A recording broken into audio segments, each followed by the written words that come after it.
This is the statistics for Algebra 1.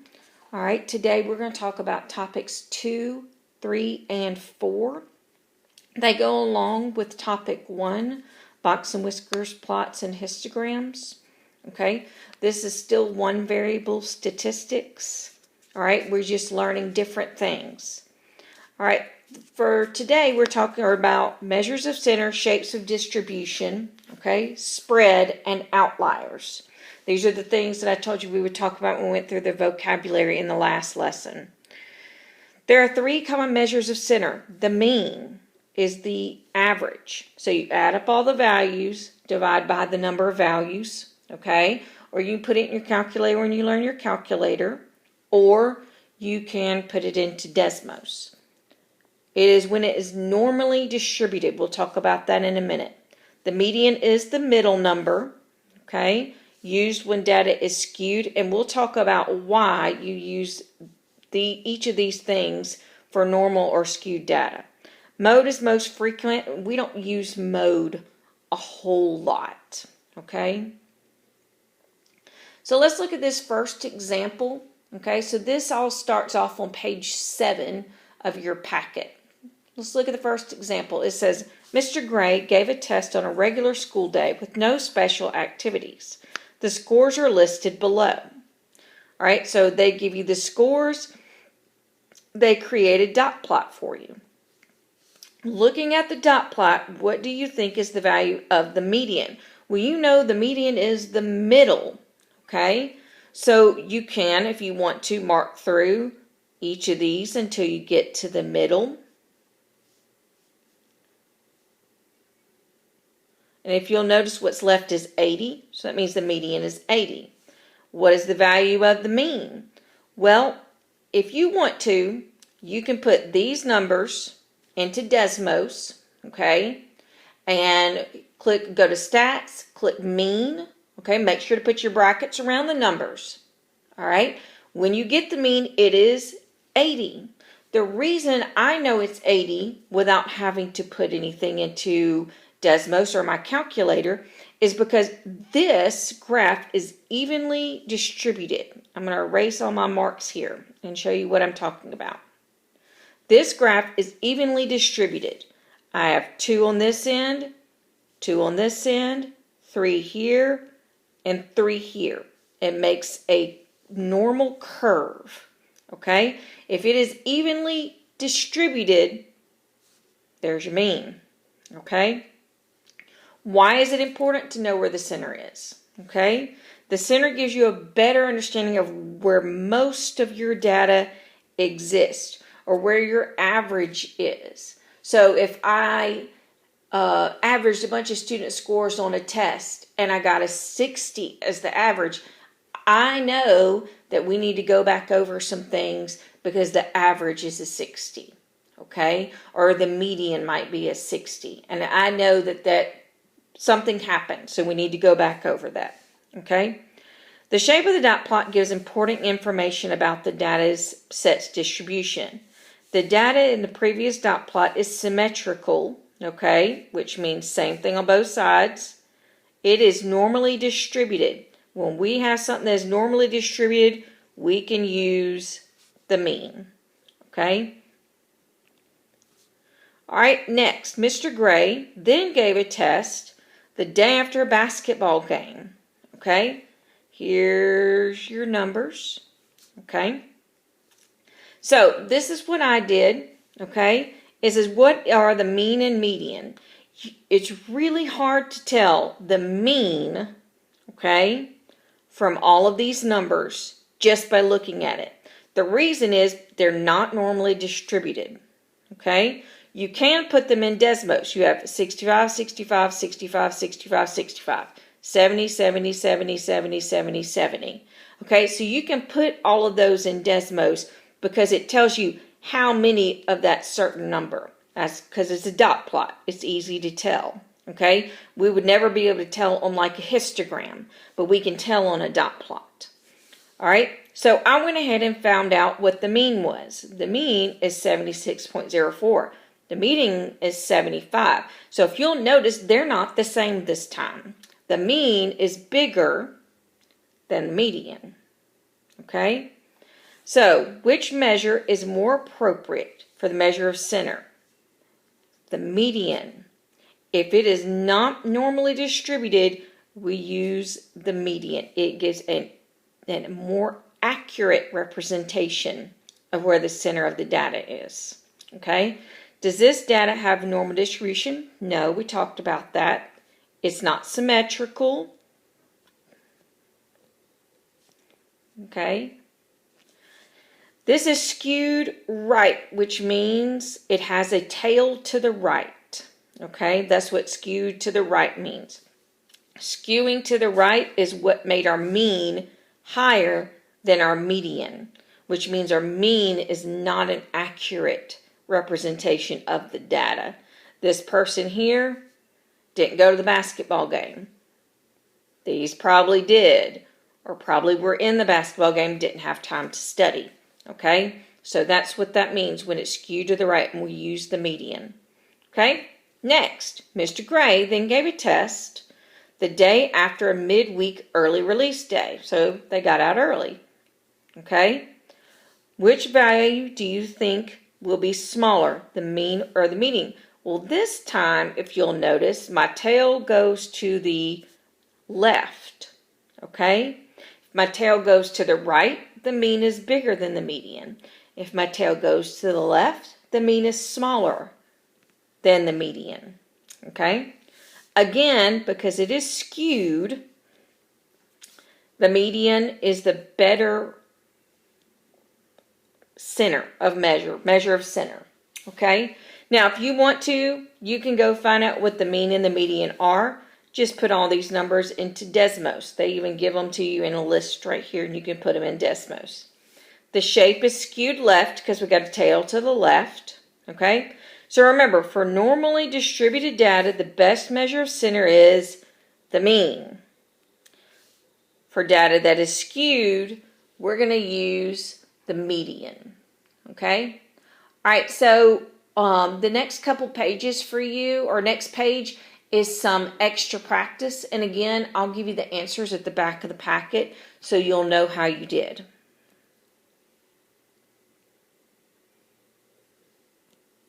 Okay, next, topic 3, measures of spread. How far is something spread from the mean or the median? Okay, we have 2 measures of spread, standard deviation, interquartile range. Standard deviation, okay, is this data from the mean. So standard deviation and mean go together. The larger the standard deviation, the farther our individual values are from the mean. It is typically used for normal distributions, just like we talked about. Interquartile range is the middle 50% of the data. So this is Q3 minus Q1, interquartile range. It goes with the median. And how you remember that is when you go to stats in your on Desmos, that stats button, like we did before for the box and whiskers, it gives you the min, Q1, the median, Q3, and the max. Interquartile range, all that's together, so they go together. Okay? So, let's talk about standard deviation. Consider the following set of data. I used Desmos. Okay? So here I have the example of what I did. All right. Remember, you click in one of these boxes here, functions, because we've got to find our functions, unless it's already open, stats, not trig, okay, stats, not miscellaneous, all right? Then under stats, standard deviation for the population, that's the one we use the most, STDEVP, okay, and stats. I can do both of these at the same time, one in one box, one in the other box, okay? So here's my standard deviation. Remember, put brackets around your numbers, okay? And here's what I got for this standard deviation. This is the distance from the mean, okay? Kind of like an average distance from the mean, all right? So let's go back. So 2.33, okay? Remember, your mean goes with your standard deviation, all right? Next, we use the same numbers for our interquartile range. So let me go back to my Desmos. Here it is. I use stats, okay? It gave me the median, Q1, Q3, okay? So they all go together, all right? So it says the first quartile is 6, third quartile is 10. Calculate the interquartile range by Q3 minus Q1. Interquartile range is 4.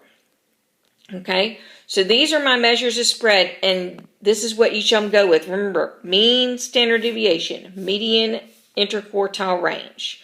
This is when data is normal. This is when data is skewed. Okay. All right, so let's look at these 3 problems here. All right. Below are dot plots of number of chocolate chips in 2 store brand cookies. Which set of data has a larger standard deviation? Now remember, standard deviation. How far are things spread from the mean? Now if you want, okay, you can put these each of these in Desmos. Okay, there's 2 here. You can put these numbers in Desmos, and you can go right under that, standard deviation of population, put those numbers in Desmos, and then compare the 2. That's not a problem, okay? But in looking at it, am going to say that this one has a larger standard deviation. So why do you think that this one has a larger standard deviation? Remember, it is distance from the mean, okay? So let's look at our dots here. Are the dots here spread out further than they are on the one to the left? Yes, this one spread out further. So that means this one to the right has a higher standard deviation. Again, you can put it in Desmos just to check, okay? All right, the next one we're going to look at down below, okay, is 2 box and whiskers, okay? This one says which has the largest IQR. So remember, the IQR is the box area, okay? So really all I'm looking for is which one of these, A or B, has the biggest box.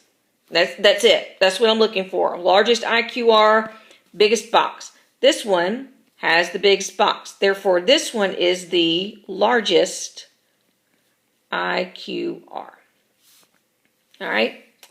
Okay. Next problem. Part A, which has the largest median? Remember, the median is the middle line. Okay. So I'm going to say that C has the largest median because its middle line is higher than the rest of them. Okay. Which has the largest IQR? Again, biggest box. So C gets it again. It has the biggest box, therefore it has the highest IQR. Okay? All right, so the next 2 problems on the next page, those are your extra practice. Again, I will put those, there's 2 pages. I will put those answers at the end. Okay? All right, the last thing we're going to talk about in this video is outliers, okay? An outlier, okay, is a outside value in a data set. So it's outside, okay? So for this example, and you're going to run into a lot of examples like this, okay? They'll give you a data set, which they have done here, all these numbers. Okay, so they give us these numbers and they give us the mean and they give us the median. Or they might give us the standard deviation and the interquartile range.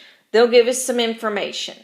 Okay, then they're going to say, well, you know what? It says grandma's up to date. She sends an average of 85 texts per day and they want you to replace or add on a value. So in this case, they wanted us to replace 15, this 15 right here, with 85, okay? So if I replace 15 with 85, what is that going to do? What is it going to change? Is it going to change my mean? Is it going to change my median? Which one is it going to change? And for some reason, I put median here. That's not true. It's the mean. Which measure of center will be most affected by substituting Grandma Gadget, the mean or the median?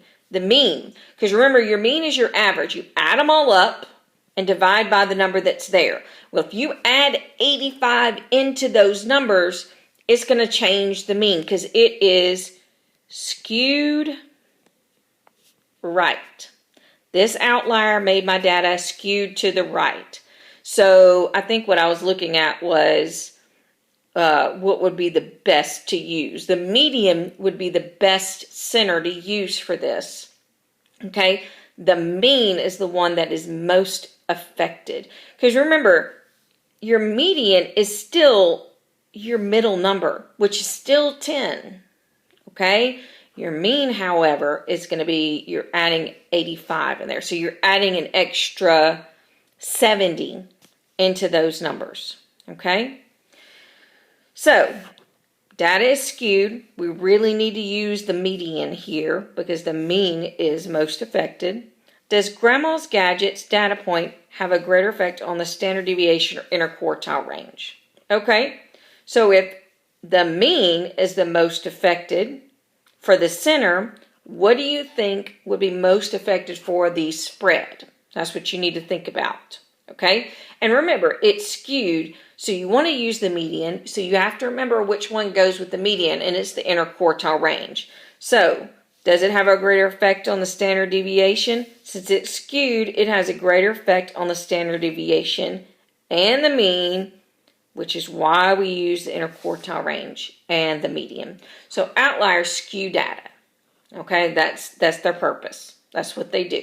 They either skew it to the right or they skew it to the left. And what they want you to do is decide what is happening, okay? I didn't have to put any numbers in anywhere, okay? All I had to know is what that number 85 was going to do to the mean and the standard deviation, okay? It actually makes them both bigger, okay? All right, so that is the end of our topics 2, 3, and 4. I don't have any extra things for you to work on for outliers, but work on the other two. Again, the answers will be at the end of the packet.